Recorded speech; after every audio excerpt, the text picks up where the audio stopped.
morning. Welcome to the Amber Shows. Happy Thursday. Hope everyone is having a wonderful day, and at least you're going to have a wonderful day because it's almost Friday. So it's over the hump day. Sorry I didn't get with you yesterday. I had some things I was doing, so I didn't get a chance, but I'm back today. Okay, let's get with the entertainment news. First off, those of you who know who Flava Flav is, well, he's back in the news. Recently, he was arrested. He was in Las Vegas speeding. The police pulled him over for speeding. He had an open container of Heineken in the front. He also, the car reeked of weed, so he was arrested. And then it turns out he also, when they did his blood test, that he had cocaine in his system. So he's in trouble for that right now. And he did admit, though, that back in his heyday when he was really big in the business, that he spent over $5 million on cocaine. I hope he gets himself together.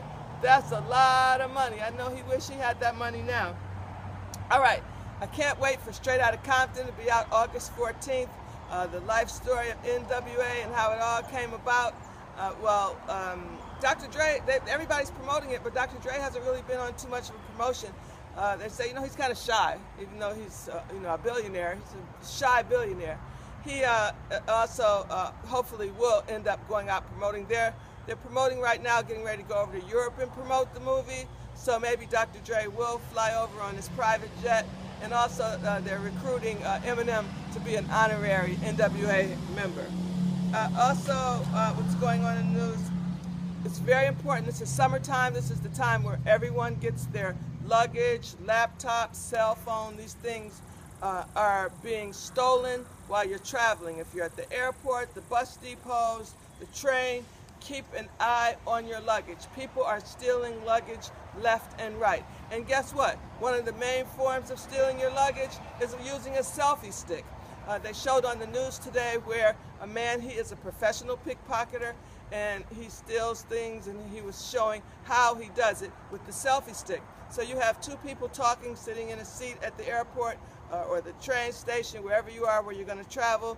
You're waiting, and your luggage is on the side of you or behind you. He's in the seat right behind you. He just takes the selfie stick, extends it, and is able to pull the luggage. He pulled actually a laptop bag, like straight over to his seat, right behind the man who owned the laptop, picked it up, and walked away. Also, they showed that when you get off the plane or the train or the bus, wherever you are, get off and don't go to the bathroom or anything if you can help it, unless you have someone else with you who can stay there and watch your luggage. If you're alone, try and not go to the bathroom first.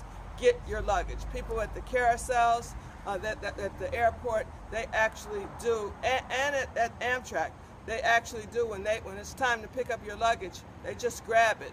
A lot of people don't get a chance to get it checked by your tags. So professionals know how to get it and go, especially if you have a black bag. Try and travel with a bag that is a bright, bright color.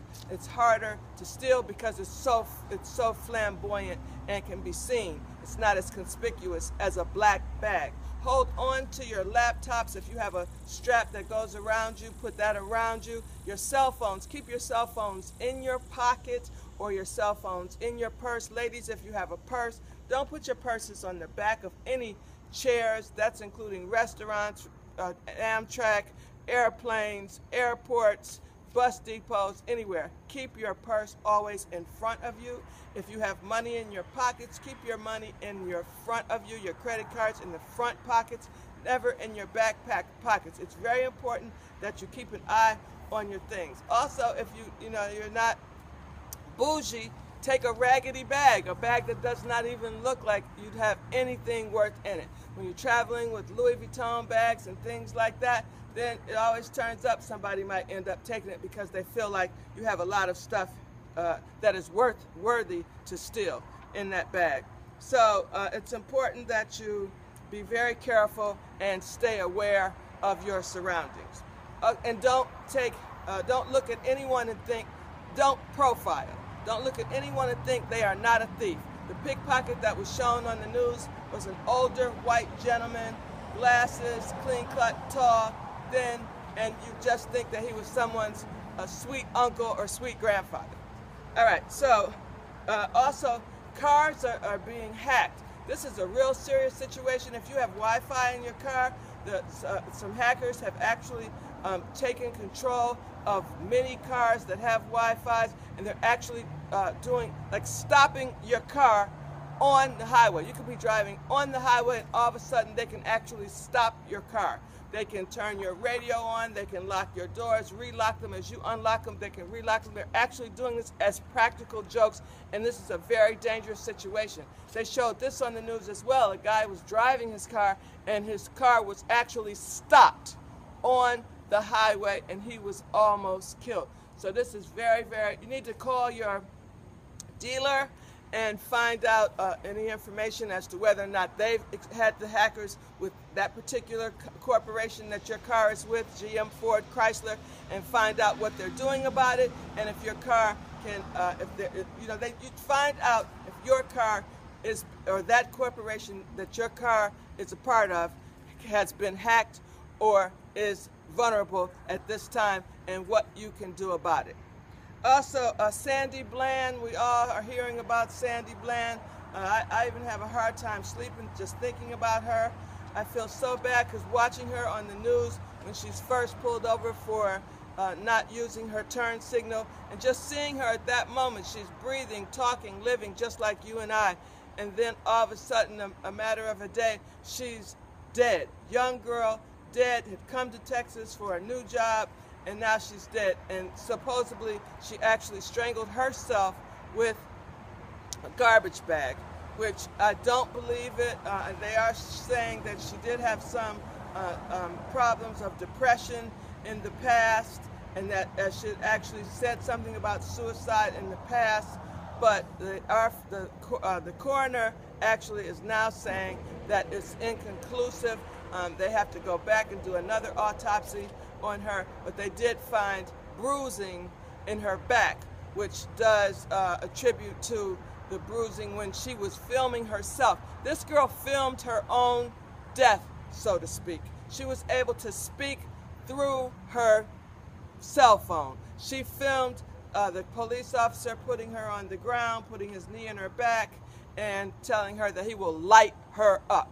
Some of the footage that the police officers have from the dash cam has been edited. They're saying that there are parts to it where you see a car in the background in one spot, and then another part the car is in a different position. So the film has been edited for some reason as well. There's no film of her in her cell. They only have the film of the police officer when they see him going to her cell and then running away from her cell, because obviously he had found her unresponsive. So what we can do about this is make sure, if you're on any type of social media, Facebook, Twitter, do hashtag. Those of you who don't know what a hashtag is, it's that number sign. Do the number sign and no space, just a number sign, and then put Sandy Bland in all of your posts that you do, so that we can keep this alive, keep it going around the world, so that these police officers and the sheriff's department in that part of Texas it'll stay in the media, and we can find out exactly what did happen to Sandy Bland. Very sad story. They have a lot of daredevils who like to jump off cliffs. The daredevil, I can't recall his name at this point.